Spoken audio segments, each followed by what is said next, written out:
I hate getting into politics, but this guy that I'm about to talk about is not only a great fighter, but a mediocre politician.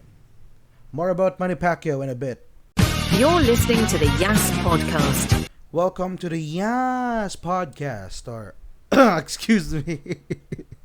I'm sorry. This is the first ever episode, and it's getting weird now. But welcome to the misleading podcast show. This is the YAS podcast.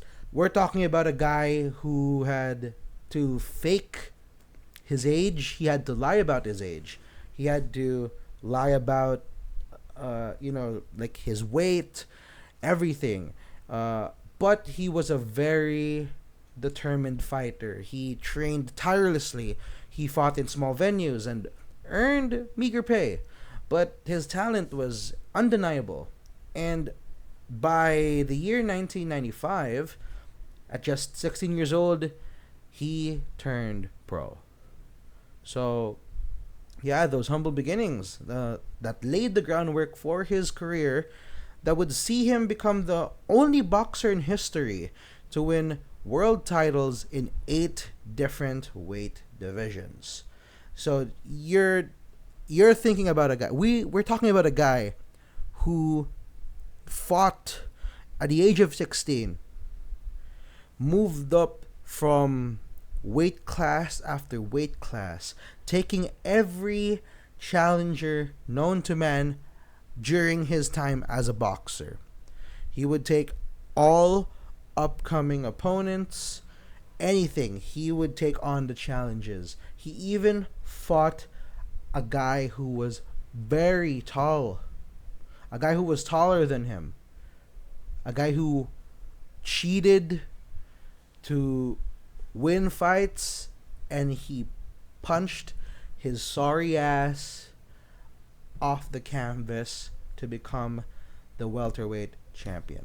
Pacquiao is known to be this nice, accepting guy who was there to support his fellow men, his countrymen, but at the same time, his opinions, his thoughts about this stuff is really it kind of blew his blew it in his face.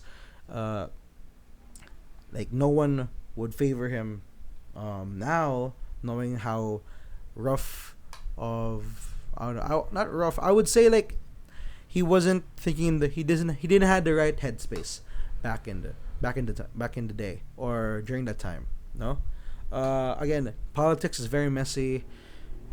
People might just push you to the wrong idea at times, but it sucks. But whether you see him as an inspiring leader or a flawed public servant, there's no denying that Pacquiao's political career added complexity to his legacy.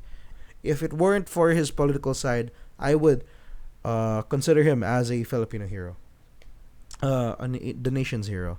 But with all that aside, as we wrap up